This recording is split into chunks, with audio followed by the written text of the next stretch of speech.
आपने अभी जो बात कही है, मैं इस बात में एक कंट्राडिक्शन हल्का सा देखता हूं और इसलिए आपसे कह सकता हूं कि आपसे रिश्ता ऐसा है। आपने गोपाल पाठक की बात की और किस तरीके से वो लड़ा।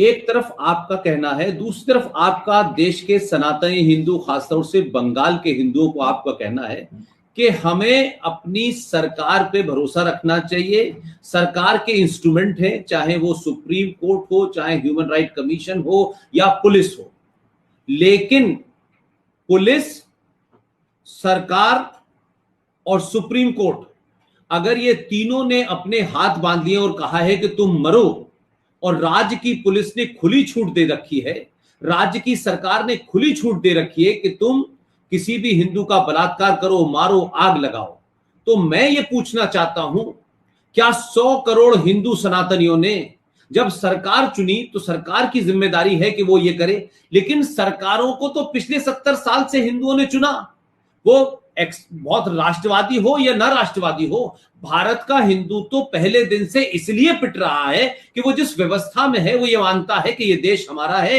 ये पुलिस हमारी है। हमारी का मतलब ऐसा नहीं कि वो हिंदू की है, वो न्याय करेगी, न्यायपाल। तो जब उसको 70 साल से पिट रहा है, वो कश्मीर में पिट रहा है, वो मुरादाबाद में पिट रहा है, वो रामपुर में पिट रहा है, वो संबल में पिट रहा है, वो केरला में पिट रहा है, वो बंगाल में पिट रहा है, तो फिर सरकार पे और पुलिस पे हिंदू क्यों यकीन करे? फिर वो हथियार क्यों ना उठाए? फिर वो गोपाल पांडा क्यों ना बने? अगर सरकार ये अगर मगर करती है और कहती है कि हम प्रजातांत्रिक तरीके से धरना देंगे, प्रदर्शन करेंगे, तो वहां जो जिहादी हैं वो सरकार की और पुलिस की देखरेख में मार रहे हैं। कश्मीर में जिन लोगों ने मारा वो सरकार की देखरेख में मारा। तो फिर ये आपका आर्गुमेंट ललित भाई मैं कैसे मानने को तैयार हूं कि आप कहते हैं कि हिंदू को अपनी सरकार पर भरोसा रखना चाहिए, तो आपको कश्मीर में सरकार पर भरोसा रखना चाहिए, बंगाल में रखना चाहिए, केरला में रखना चाहिए, उत्तर प्रदेश में रखना चाहिए। जब सरकार जो है किसी आतंकवादी, किसी मुसलमान, किसी जिहादी के सामने वो डरना चाहती है, वो नहीं हथियार उठाना चाहती, तो वो खुद नहीं हथियार उठाना चाहती और हिंदुओं को डरा करके कहती है कि तुम्हें मरने के लिए छोड़ दें, तो आप उस हिंदू से क्या बात कहेंगे? आप उससे कहेंगे नहीं गोपाल पांडा मत बनो,